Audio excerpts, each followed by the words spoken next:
Today we're addressing a deeply sensitive and complex issue permeating our digital landscape. Specifically, we're spotlighting YouTube channels that center their content around the criminal histories of primarily Black rap artists. It's time we dissect the nuances, implications, and ethics of this practice.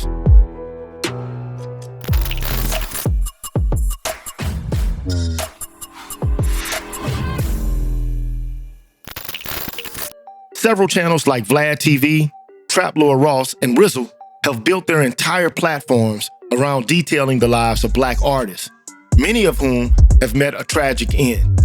Artists like King Von, Young Thug, and MO3 often find themselves in the limelight of these discussions.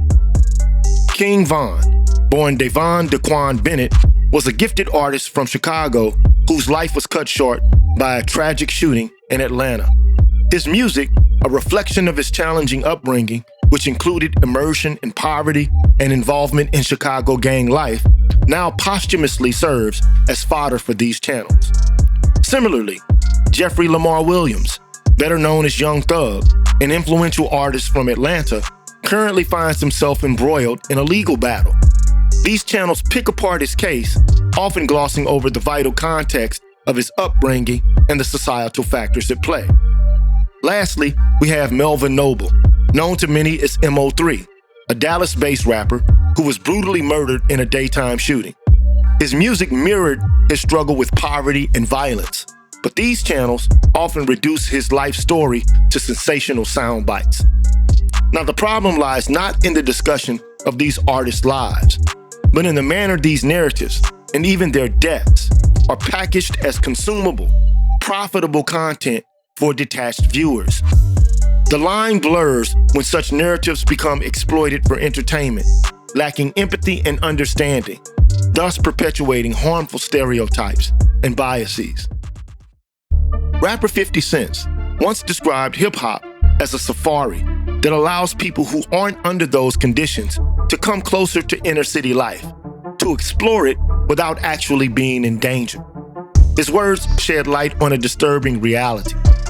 Hip-hop is predominantly consumed by white males between the ages of 13 and 35, who are often quite distanced from the realities reflected in this music. The commercial success of these artists hinges on a demographic that can indulge in this safari from a safe distance, often detached from the struggles and adversities they are being entertained by.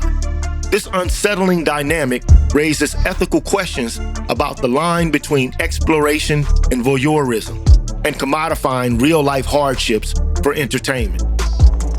Now, my problem is that these channels disproportionately focus on Black artists, often perpetuating harmful stereotypes and contributing to racial bias.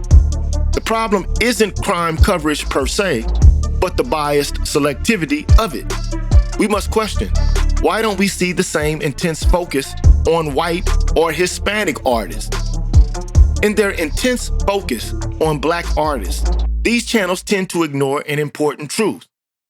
Most Black men are not involved in crime or violence. Let me repeat that again. Most Black men are not involved in crime or violence.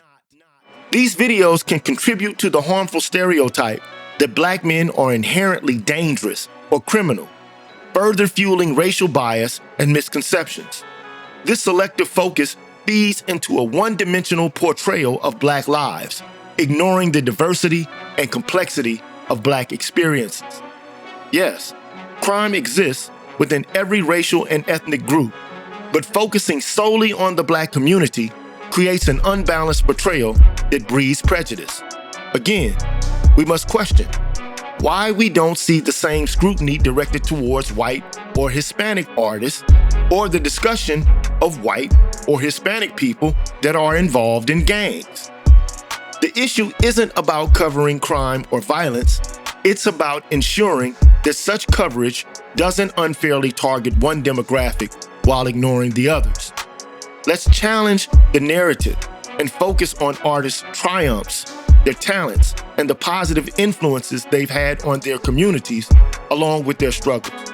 In this way, we can truly honor their full humanity, and contribute to a more balanced and nuanced understanding of Black experience.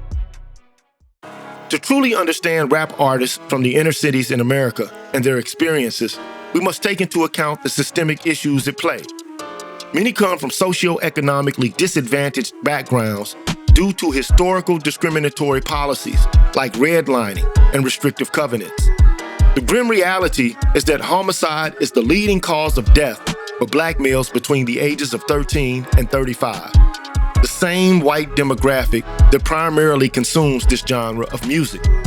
This reflects systemic failures more than individual ones. It's ironic that the very group that historically played a significant role in creating these conditions, primarily white males, now gets to voyeuristically explore the safari of inner city life from a safe distance. This leads to a disturbing form of voyeurism where real-life implications and dangers are overlooked and commodified for entertainment.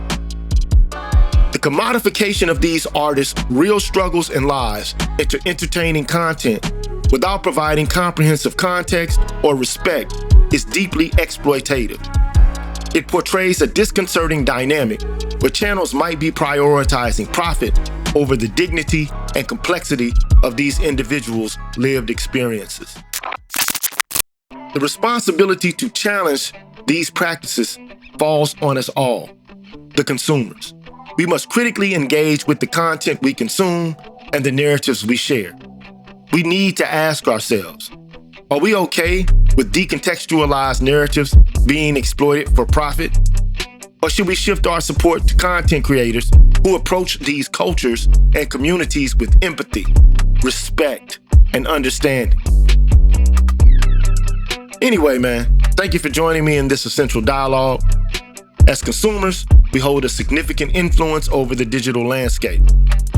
In my opinion, we should aim to make it a space that fosters understanding, not division, and respects the complexity of the stories it tells. Next time, man, I'll holler at y'all. But until then, stay informed, stay respectful, and let's continue this important conversation. Peace.